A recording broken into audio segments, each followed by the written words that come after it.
기도하심으로 9월 12일 토요일 새벽 기도회를 시작하겠습니다.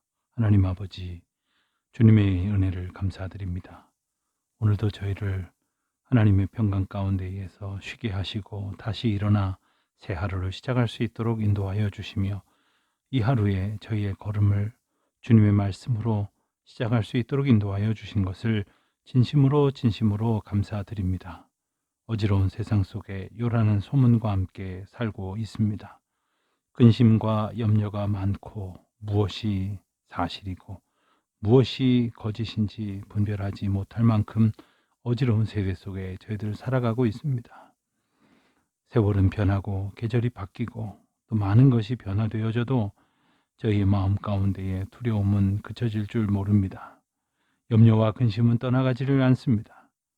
이 시간 저희들 오직 하나님의 말씀 앞에 다시 엎드려지게 하시고 이스라엘 백성들을 인도하셨던 하나님의 그 거룩하신 은혜가 저희에게 오늘도 임하여져서 저희의 각 사람의 삶을 붙드시고 인도하여 주시기를 다시금 기도하옵나이다. 한 주간을 말씀 가운데 지내게 하시고 특별히 저희들 여러 가지 바쁘고 힘들고 어려운 시간 중에서도 말씀을 붙들게 하시오니 진심으로 감사드립니다. 이 시간 다시금 주님 앞에 귀 기울이오니 주여 말씀하여 주시옵시고 저희의 삶을 붙들어 인도하여 주시옵소서. 이 시간에도 모든 성도들이 흩어져 각자의 삶의 자리에서 기도하고 있습니다마는 한마음 한뜻 되어 교회를 위하여 기도하게 하시고 이 나라와 민족을 위하여 기도하게 하시고 특별히 이 땅의 지도자들을 위해서 기도하게 하시고 무엇보다도 온 나라 온 백성이 하나님을 두려워할 줄 아는 나라, 하나님 앞에 겸손한 마음으로 그 죄를 자복하고 사함을 구하며 오직 하나님 앞에 온전한 경건으로 살아가기를 힘쓰는 하나님의 백성의 나라가 되게 하여 주시기를 간절히 기도하옵나이다. 하나님, 오늘도 원근 각처에 흩어져 있는 주의 백성들을 붙들어 주시옵소서. 특별히 연로하신 어르신들, 병약한 성도님들, 병중에 있는 많은 우리 교우들이 있습니다. 하나님 함께하여 주시옵시고 주님의 평강으로 인도하여 주시옵소서. 해외에 있는 교우들, 지방에 있는 교우들, 군문에 나가 있는 우리 자녀들과 유학 중에 있는 젊은이들, 공부하느라고 애쓰고 수고하는 우리 자녀들 한 사람 한 사람 주님의 장중에 붙들어 주시옵시고 이 코로나로 인하여 모든 사회의 어려움 속에서 경제적인 질고를 겪고 있는 우리 모든 교우들에게 위로부터 나리시는 풍성한 은혜와 주님 주시는 평강이 가득하게 하여 주시옵소서. 감사드리오며 우리 주 예수 그리스도의 이름으로 기도하옵나이다. 아멘. 하나님의 말씀 출애굽기 20장 말씀을 보겠습니다. 오늘 읽을 분량이 출애굽기 12장부터 24장까지의 말씀인데 오늘 이 시간에는 20장 1절부터 17절까지의 말씀 10계명에 해당되는 말씀인데 이 구절을 우리 다 함께 봉독하도록 하겠습니다. 출애굽기 20장 1절로 17절까지의 말씀을 제가 봉독하겠습니다. 다 함께 봉독하시면 좋겠습니다. 하나님이 이 모든 말씀으로 말씀하여 이르시되 나는 너를 애굽 땅 종 되었던 집에서 인도하여 낸 네 하나님 여호와니라. 너는 나 외에는 다른 신들을 내게 두지 말라. 너를 위하여 새긴 우상을 만들지 말고 또 위로 하늘에 있는 것이나 아래로 땅에 있는 것이나 땅 아래 물속에 있는 것의 어떤 형상도 만들지 말며 그것들에게 절하지 말며 그것들을 섬기지 말라. 나 네 하나님 여호와는 질투하는 하나님인즉 나를 미워하는 자의 죄를 갚되 아버지로부터 아들에게로 3, 4대까지 이르게 하거니와 나를 사랑하고 내 계명을 지키는 자에게는 1000대까지 은혜를 베푸느니라. 너는 네 하나님 여호와의 이름을 망령되게 부르지 말라. 여호와는 그의 이름을 망령되게 부르는 자를 죄 없다 하지 아니하리라. 안식일을 기억하여 거룩하게 지키라. 엿새 동안은 힘써 내 모든 일을 행할 것이나 일곱째 날은 내 하나님 여호와의 안식일인즉 너나 내 아들이나 내 딸이나 내 남종이나 내 여종이나 내 가축이나 내 문 안에 머무는 객이라도 아무 일도 하지 말라. 이는 엿새 동안에 나 여호와가 하늘과 땅과 바다와 그 가운데 모든 것을 만들고 일곱째 날에 쉬었습니다. 그러므로 나 여호와가 안식일을 복되게 하여 그날을 거룩하게 하였느니라. 내 부모를 공경하라. 그리하면 내 하나님 여호와가 내게 준 땅에서 내 생명이 길리라.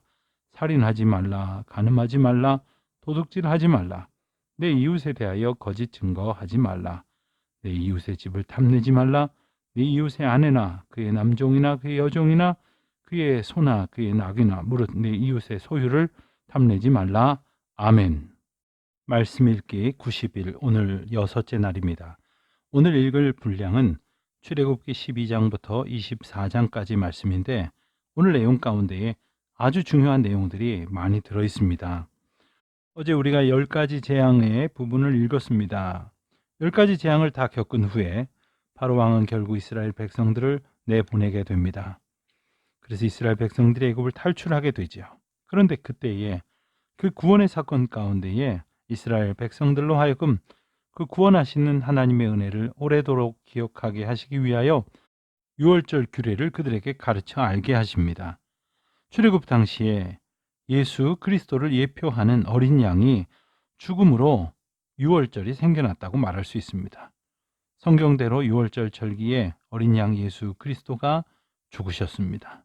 그리고 사흘 만에 다시 살아나셨죠. 그러므로 이 출애굽의 핵심에 유월절이 있고 그 유월절의 의미 가운데인 구원의 놀라우신 은혜, 그리스도의 죽으심과 부활이 예정되어 있었다고 하는 사실을 우리는 은혜 가운데 깨달을 수 있습니다. 유월절 어린 양의 죽음으로 인해서 이스라엘 백성은 그 애굽의 노예 생활에서 하나님의 은혜를 깨닫고 홍해를 건너게 됩니다. 12장에 보면 유월절 규례에 대해서 말씀하십니다. 흠없고 순전한 1년 된 수양을 취하여 그 피로 집 문설주와 임방에 바르라, 이렇게 명령하십니다. 그리고 그날 밤에 구운 고기와 무교병과 쓴 나물을 함께 먹으라 하시는데 먹을 때에 허리에는 띠를 띠고 신을 신고 지팡이를 들고 급히 먹으라 하십니다. 이 유월절 규례에는 예수 그리스도를 통한 구원의 표징이 아주 짙게 배어져 있는 귀한 말씀이기도 합니다. 출애굽의 모든 초점은 사실 세상 죄를 지고 가는 하나님의 어린 양 예수 그리스도에게 있습니다. 이 한 가지 표징의 핵심이 바로 어린 양의 피 흘림이죠.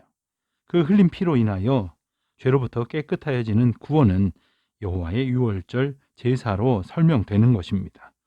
흠없는 어린 양의 피를 좌우 문설주와 임방에 뿌린 집, 그곳은 하나님께서 애굽 땅을 심판하실 때에 죽음의 재앙이 넘어가도록 하셨습니다.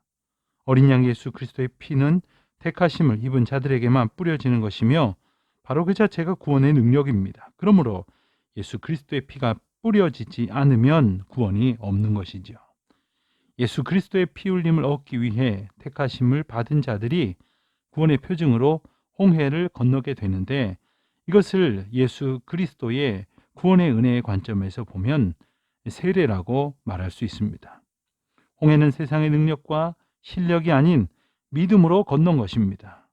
뒤에서 쫓아오는 바로의 군대가 있었고 앞에는 홍해가 가로막고 있는 진퇴양난의 상황이었지만 구원은 전적으로 하나님만 신뢰하는 믿음에서 온다는 것을 그들은 실질적인 상황을 통해서 경험하게 된 것입니다. 그렇게 구원의 기쁨으로 광야에 들어선 이스라엘 백성들은 사실 시작부터 막막했습니다. 놀라운 은혜의 감격을 그들은 경험했습니다만 홍해를 지나서 광야길로 접어들었을 때 그들에게는 충분히 먹을 것도 없었고 가지고 있는 것을 어떻게 해볼 도리도 없었습니다. 그때 하나님께서는 낮에는 구름 기둥으로 밤에는 불 기둥으로 그들을 인도하여 주시는 것을 그들로 분명히 알게 하셨습니다. 그리고 마침내 이 홍해를 건넌 그 감격 속에서 그들은 그 놀라운 경험을 기억하게 하시는 은혜 속에서 그 광야길을 걷기 시작한 것이죠. 하지만 그 광야길을 걷게 시작하게 되자마자 그들은 양식이 부족하다고 원망을 합니다. 먹을 것이 없다고 불평을 합니다. 하지만 하나님께서는 만나를 내려주시고 또 메추라기를 먹여주시고 그래서 그들이 배불리 먹고 견딜 수 있는 힘의 근원이 되어 주십니다. 그런데 이 만나의 놀라운 은혜 가운데에서 기억할 것은 바로 순종이었습니다. 한 사람의 한 오멜씩 6일 동안 그것을 받아 가지고서 하루를 먹게 하셨습니다. 그런데 6일째 되는 날에는 안식일을 위하여 갑절로 받게 하셨고, 그리고 그날 그 다음 날에는 매일 더 가지고 있었던 것은 썩어 없어져 버리고 말았지만, 안식일에는 두었던 것이 썩지 아니하고 안식일에도 충분히 먹을 수 있도록 하시는 하나님의 놀라운 은혜와 이적을 저들로 체험하게 하셨습니다. 하나님께서는 그들과 날마다 함께 하셨던 것입니다. 날마다 그들 가운데에 인도하시는 분으로, 먹이시는 분으로, 그들을 돌보시는 분으로 함께 계셨던 것입니다. 그러나 어땠습니까?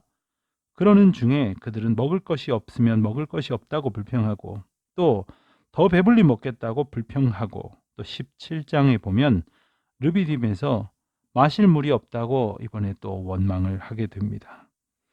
그들은 모든 것을 통하여 풍성하게 주시는 하나님의 은혜를 경험하며 살아왔음에도 불구하고 또다시 원망하고 또다시 불평하기를 그치지 아니하였습니다. 그뿐인가요? 17장에 보면 아말렉과 싸움이 벌어지게 돼서 르비딤에서 아말렉과 전쟁을 하게 되었을 때 모세가 여호수아, 여기서 이제 여호수아가 처음으로 등장을 합니다. 여호수아에게 우리를 위하여 사람들을 데리고 나아가서 싸우라. 나는 산 꼭대기에서 지팡이를 손에 들고 서리라. 이렇게 말씀하시고 산 꼭대기에서 모세와 아론과 훌은 기도를 하는 동안에 모세가 손을 들면 이스라엘이 이기고 손을 내리면 아말렉이 이기는 참으로 놀라운 경험을 하게 됩니다. 모세가 팔이 피곤하였지요.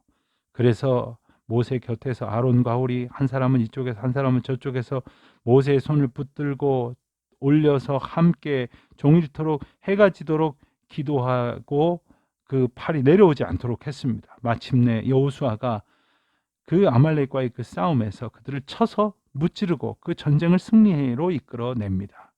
여러분, 이 사건을 우리는 기억하고 있습니다만 이 사건을 한번 묵상해 보십시오.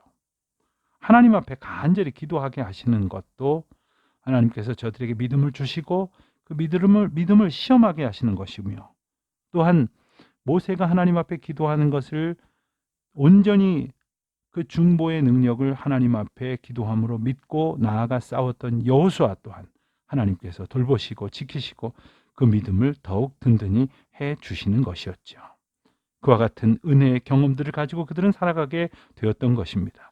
그리고 마침내 20장에 가서 하나님께서는 이스라엘 백성들에게 오늘 우리가 함께 읽은 10계명을 주시고, 또한 21장, 22장, 23장에서는 이스라엘 백성들에게 아주 중요한 법과 규례를 일러주시기에 앞서서 가장 핵심이 되고 가장 중심이 되는 그들의 일종의 생활의 원리, 생명의 원리, 공동체의 원리라고 말할 수 있는 몇 가지 중요한 법에 대해서 말씀해 주십니다. 그것을 이름하여 보복법이라고도 말하고 또 배상법이라고도 이렇게 말합니다. 그리고 23장과 24장에서는 이스라엘 백성들이 지켜야 할 절기에 대해서 교훈하십니다. 이스라엘 백성들이 지켜야 될 절기 중에 우선 무교절과 맥주절, 수장절, 이 세 가지 절기를 말씀을 하십니다. 무교절이란 바로 애굽으로부터 해방된 날을 기념하는 유월절과 같은 의미입니다. 그래서 일주일 동안 무교병을 먹으면서 하나님께서 이스라엘 백성을 구원하신 것을 기억하게 하셨던 것이죠. 맥주절이란 씨를 뿌리고 거둘 때를 기념하여 하나님 앞에 감사하라 하는 절기입니다. 곡물 수확을 기뻐하며 드리는 그 절기, 다른 이름으로는 칠칠절이라고도 하고 오순절이라고도 하는데, 그것은 6월절이 지나고 50일째가 되는 날이기 때문에 77에 49해서 칠칠절이라고도 하고 그 다음 날이 돼서요. 그리고 오순절, 순은 초순, 중순, 하순 이렇게 우리가 한 달을 이렇게 표현을 하는데 열흘을 말합니다. 그래서 오순, 50일을 말하는 의미이죠. 그래서 이러한 이름으로 함께 불려지기도 했습니다. 그리고 수장절은 곡식을 저장하는 일곱째 달 15일부터 21일까지, 또 다른 이름으로는 장막절, 초막절로 지켰던 절기를 말합니다. 이 절기를 기억하면서 하나님의 은혜, 하나님께서 이스라엘 백성들을 지키시고 먹이시고 풍성한 것으로 인도하셨던 것을 두고두고 기억하게 하시는 하나님의 은혜를 깨우쳐 알게 하셨던 것이죠. 우리도 그와 같은 은혜를 기억하며 살아가는 주의 자녀들 다 되시기를 바랍니다. 기도하시겠습니다. 하늘에 계신 우리 아버지, 아버지의 이름을 거룩하게 하시며 아버지의 나라가 오게 하시며 아버지의 뜻이 하늘에서와 같이 땅에서도 이루어지게 하소서. 오늘 우리에게 일용할 양식을 주시고 우리가 우리에게 잘못한 사람을 용서하여 준 것 같이 우리 죄를 용서하여 주시고 우리를 시험에 빠지지 않게 하시고 악에서 구하소서. 나라와 권능과 영광이 영원히 아버지의 것입니다. 아멘.